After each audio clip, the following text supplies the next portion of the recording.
I castrated a young boy to marry him because of his resemblance to my late wife. I am Nero, one of the most infamous emperors in the history of Rome who ruled from 54 AD to 68 AD.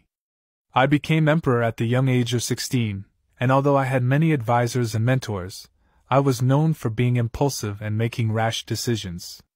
One of my most infamous actions was the Great Fire of Rome, which occurred in 64 AD.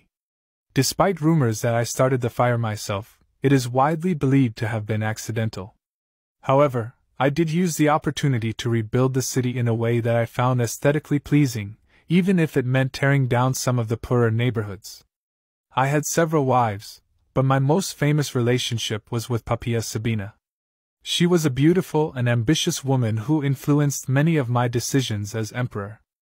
Unfortunately, she died tragically during childbirth, and I found a boy to replace her.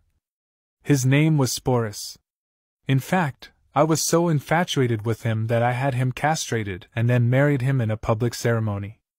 I even went so far as to dress him in the finest women's clothing and parade him around as my wife. Despite the shock and outrage that this caused among the Roman people, I remained unapologetic about my relationship with Sporus.